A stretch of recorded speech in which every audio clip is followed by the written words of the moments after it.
Seguimos, amigos, aquí en tu programa Noches Espectaculares. Me da mucho gusto recibir al doctor José Antonio García, quien es responsable de conciliación y arbitraje médico aquí en nuestra muy querida ciudad de Ensenada.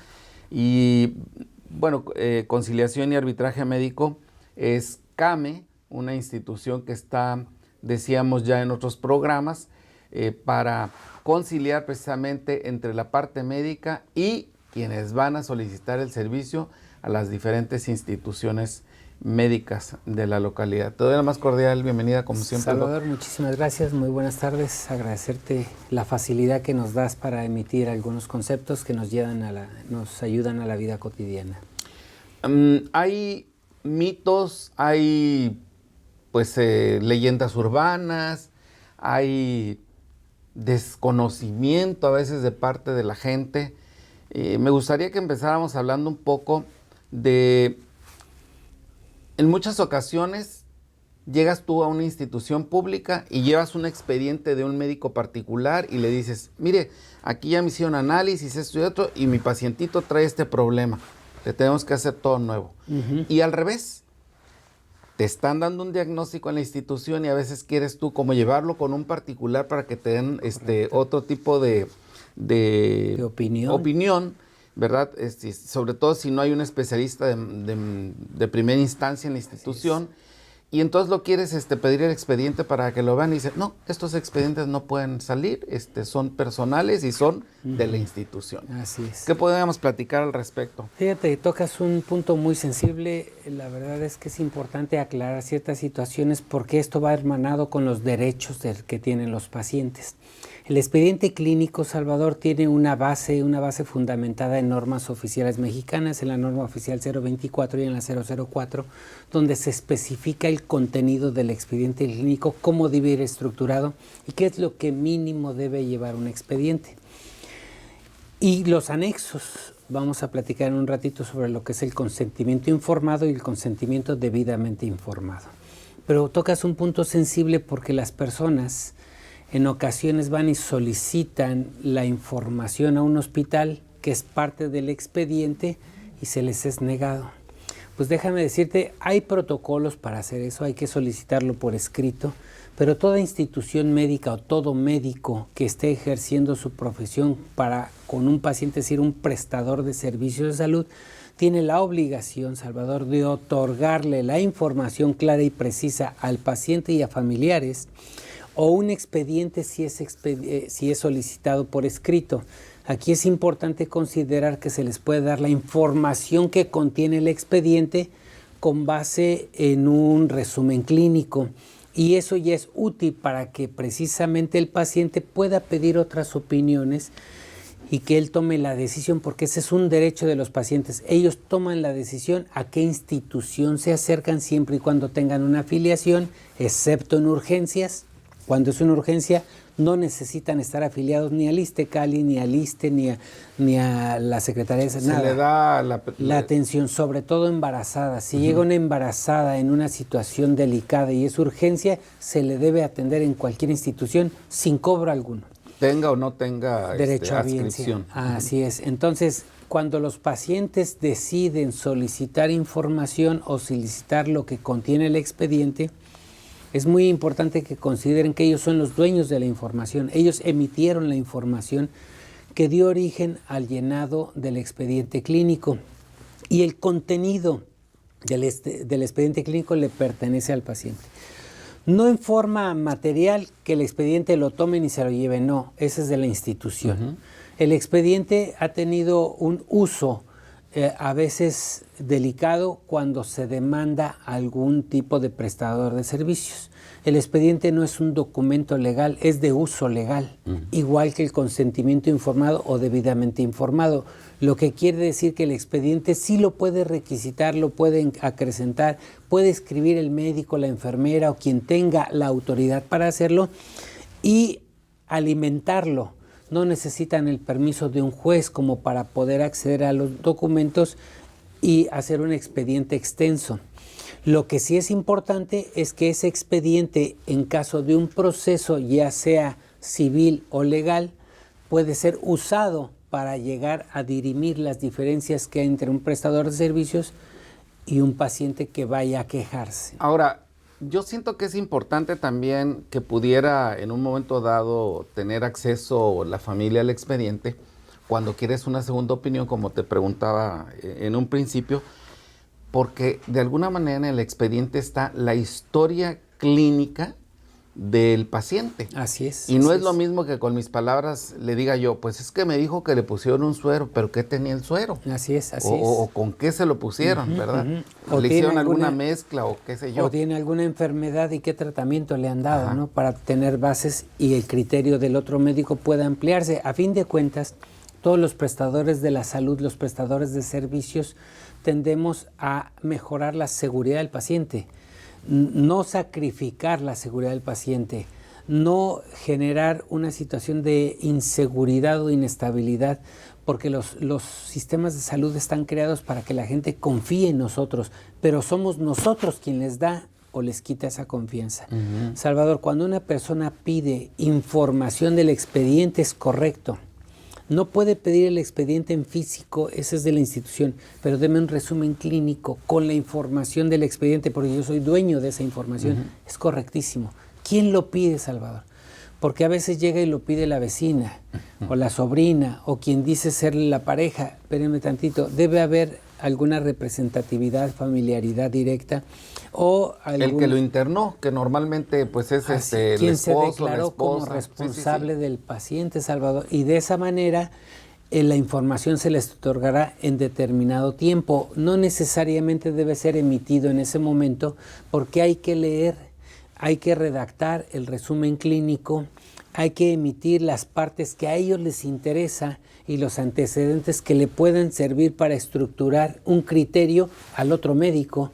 Y es una herramienta muy útil, Salvador, para muchas cosas, pero el hecho de que haya un expediente clínico electrónico también nos permite intercambiar información entre una institución y otra, o entre un municipio y otro, o entre un estado y otro. Eso ha sido benéfico, Salvador, porque en el expediente clínico electrónico es más rápida, es más veloz poner la información ahí.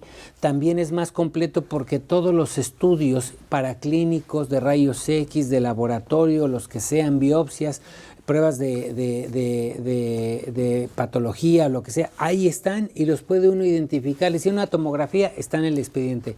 Le hicieron resonancia, está en el expediente. Está la interpretación y están las imágenes.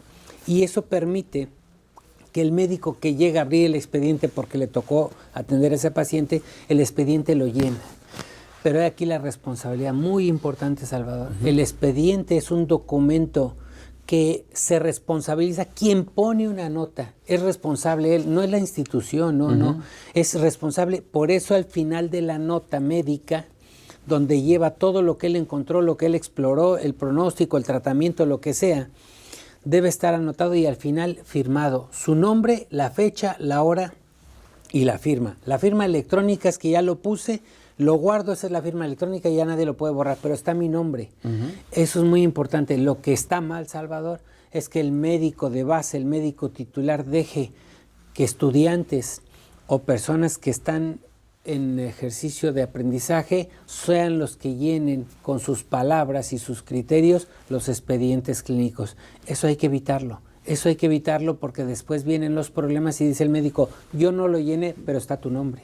Claro. Está tu huella. Sí, normalmente en los hospitales, cuando hay médicos haciendo su internado, que están de pasantía, etcétera, es muy común que los pongan a atender a algunos pacientes o que pasen a hacer las revisiones, etcétera, pero finalmente el responsable es el médico de turno o el médico responsable de ese paciente. Así es. Fíjate que no regularmente, siempre, porque yo trabajo en una institución, el que pasa y revisa sí es el médico titular, pero hay ocasiones en que el que hace la nota es el médico interno o el residente.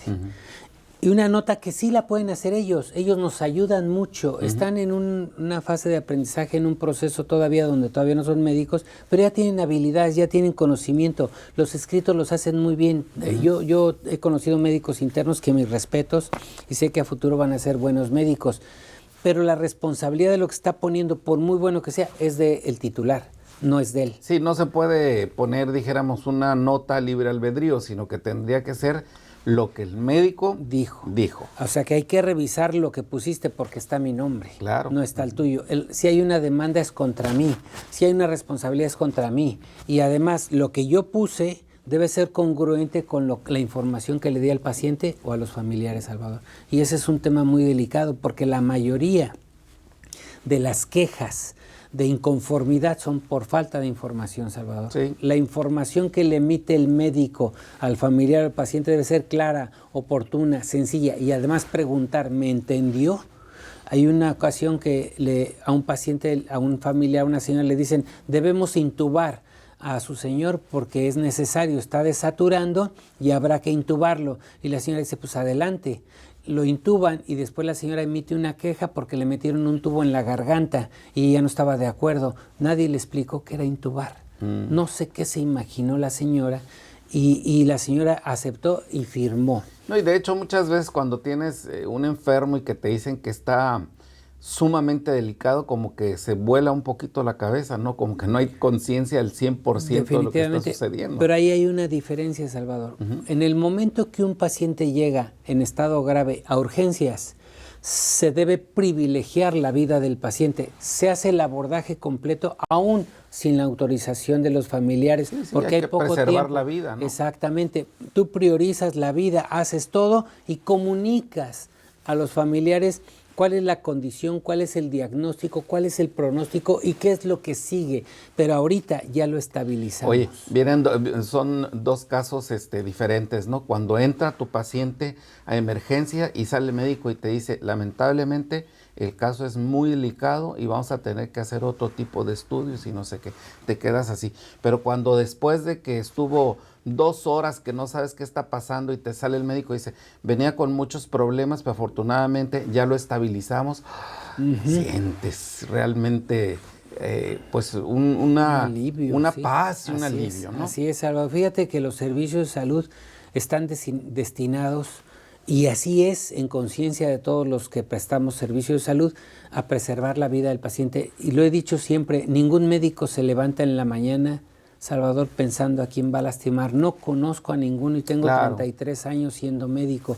Ese principio debe ser básico, pero también hay que aceptar que habemos médicos que no damos informes a los familiares ni al paciente, que a veces llegamos y ni siquiera los revisamos, que en muchas ocasiones vamos a hacer un procedimiento y no se le explica, ni siquiera se les pide alguna información. Pero yo también creo, y lo he reiterado aquí en este programa, doctor, que a veces también los familiares del paciente llegan con una actitud agresiva a las instituciones públicas, y eso de por sí ya pone como que una barrera entre el médico y los familiares del paciente. Entonces, ¿sabes lo que dice el médico? ¿Sabes qué? Atiende los trabajos social, atiende los otra instancia, y a mí déjame atender médicamente al paciente porque se me puede ir, ¿no? Así es. Afortunadamente es el menor de los casos, pero tienes razón. Hay personas que por la misma angustia y pensando en que puede pasar algo más grave, pues se violentan. Se puede entender. Afortunadamente, yo trabajando en el hospital donde estoy, el 99% de las ocasiones las personas se ven tranquilas y se dan por bien servidas cuando se les explica bien y a tiempo. Lo que está mal es que llegue una persona y pide información, que llegó otra persona de la misma familia y quiere la información, y otra, en lugar de que a la persona que ellos designaron a la que se le dio información informe a todos los demás. A veces la mayoría de los familiares quieren información y el médico tiene trabajo que hacer. Se le puede dar. Hay horarios, Salvador, para dar informes.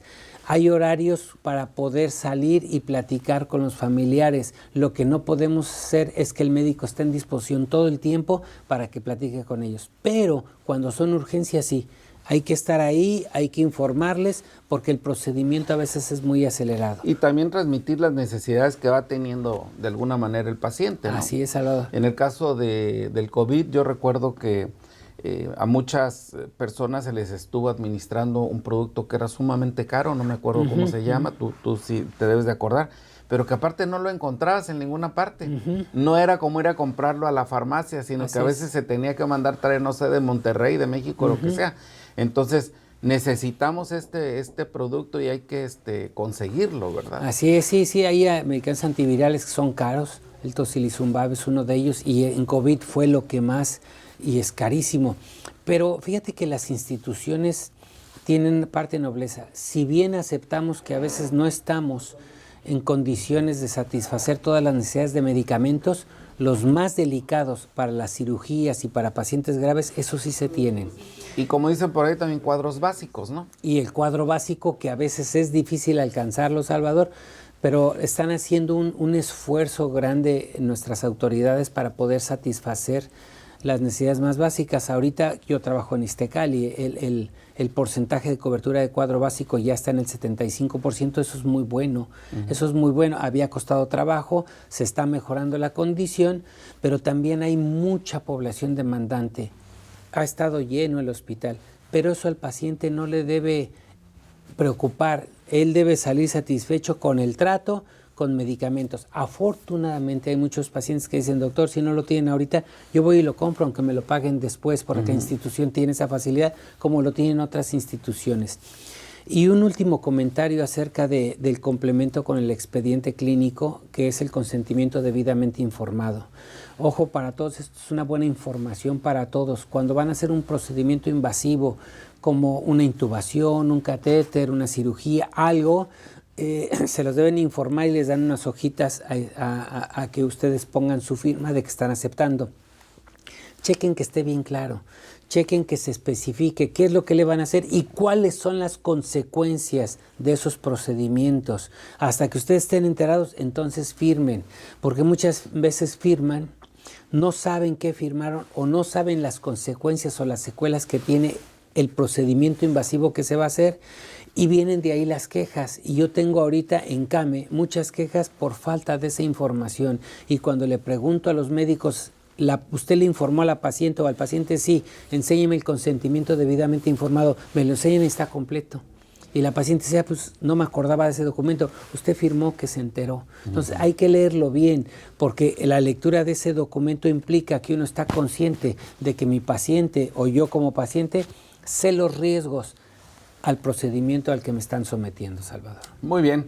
Doctor, pues regálanos, si fueras tan amable, el teléfono de la institución, ¿cómo nos podemos poner en contacto contigo? Claro que sí, Salvador. El teléfono es 646-151-1174 y estamos en Gobierno del Estado, el edificio blanco, en el tercer piso, donde sacan las placas, en el tercer piso, ahí está CAME, Conciliación y Arbitraje Médico. Estamos ahí en el turno matutino a sus servicios, los podemos asesorar, podemos gestionar ante las instituciones privadas y públicas alguna necesidad que se tenga, o podemos también aclarar algunas dudas, o ya en su caso, si hay una queja por una posible negligencia, lo podemos analizar y les ayudamos a sobrellevar el procedimiento. Muy bien, pues muchas gracias, doctor. Salvador, como siempre, gracias. Es un a placer. la orden.